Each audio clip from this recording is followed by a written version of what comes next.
앞면과 뒷면이 같이 나타나고 하는 것들이 이제 대부분 녹균병이고, 전체적으로 누렇게 말라 들어가면 입마름병이다라고 볼 수가 있습니다. 그래서 이런 것들은 여러 가지 원인 중에서 마늘이 어쨌든 월동을 하기 위해서 세포 조직을 단단하게 하기 위해서 좀 세력이 약하다고 생각되는 곳들 있잖아요. 그런 데는 월동하기 전에 한 번 정도 양분을 공급해 주는 게 상당히 좋다. 왜 좋으냐면 질산태질소가 칼슘이나 칼륨 같은 경우를 안고서 같이 흡수해 주는 역할들을 하기 때문에 실제로는 뿌리고 나면 상당히 효과가 빠르고 그렇게 나타나는 것들을 볼 수가 있습니다. 자, 안녕하십니까 여러분. 이제 마늘을 심고 집도 덮고 비닐도 덮고 해서 월동을 준비를 하려고 했는데 좀 가까이 와서 보시죠. 월동 준비를 하기 전에 지금 보니까 이제 녹균병하고 입마름병들이 들어와 갖고 먼저 방제를 좀 하고 영양제도 좀 치고 그리고 비료도 한번 살짝 주면서 그 영상을 좀 찍어 보려고 합니다. 대부분 보시면 이 하엽 쪽에서 이렇게 누렇게 잎이 뜨는 경우들이 많이 발생을 할 거예요. 여러분들 밭자리에서도 이런 현상들이 나타나면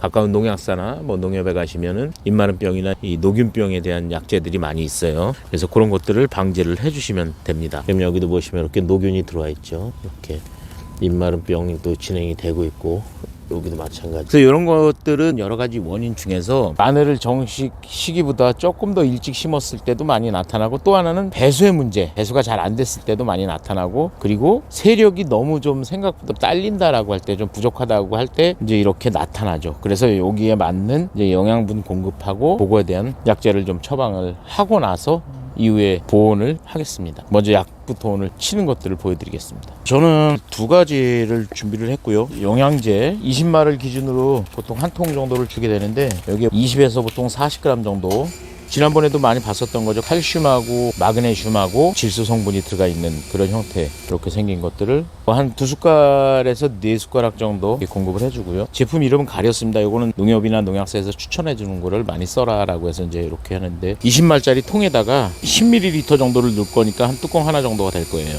같이 혼용을 해서 타주시면 될 것 같습니다. 자, 그리고 혼용 여부는 항상 종이컵이라든지 이렇게 작은 컵에다 먼저 녹여보시고 아무 문제가 없으면 사용해도 된다라고 볼 수 있습니다. 예, 20리터 정도가 채워졌고요. 가서 약을 치겠습니다. 지금 살균제를 주고 있는데 될 수 있으면 좀 흠뻑 주시면 좋습니다. 이게 토양에 의해서 전염도 되기 때문에 토양에까지 좀 약제가 골고루 들어가면 좋을 정도로 흠뻑 주시고 골고루 잘 맞게끔. 마늘이 어쨌든 월동을 하기 위해서 세포 조직을 단단하게 하기 위해서 제가 이제 아까 칼마그라는 제품, 칼마그를 주는 이유가 아무래도 사람으로 치면 뼈가 튼튼하고 짱짱한 사람들이 잔병치레 없는 것처럼 얘네들도 겨울을 잘 나기 위해서 이제 조직을 탄탄하게 하기 위해서 칼슘제를 많이 혼용을 해줍니다. 여기서 중요한 거는 질소 자체가 음이온인 질산태질소를 썼고요. 그래서 마이너스 이온이다 보니까 칼륨이나 가리 그리고 칼슘이 가지고 있는 양이온, 즉 플러스 이온들, 그것들을 음이온이 안고서 흡수를 더 잘 되게끔 도와주는 역할을 하죠. 그래서 뿌려보면 효과도 좀 빠르게 나타나고 칼슘 결핍에 대한 것들도 많이 잡을 수가 있다라고 볼 수가 있습니다. 그래서 질소는 흡수가 잘 되는데 가리나 칼슘이나 이런 것들 흡수가 잘 안 되는 거를 질산태질소가 같이 흡수가 잘 되게끔 도와주는 역할을 한다라고 볼 수가 있습니다.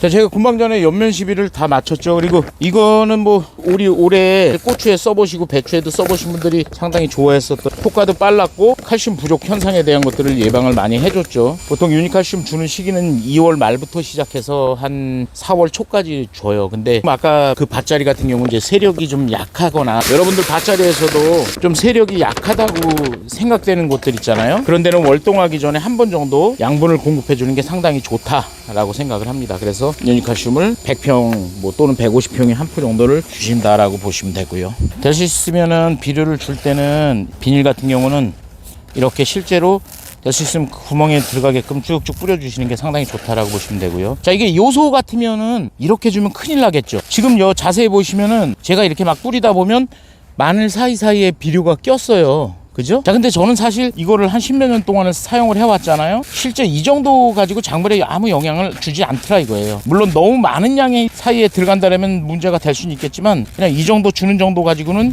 크게 영향을 주지는 않는다. 그리고 이제 여러분들이 보시기에 이거 비닐 위에다 다 떨어지는 건 낭비 아니야 이렇게 볼 수도 있죠.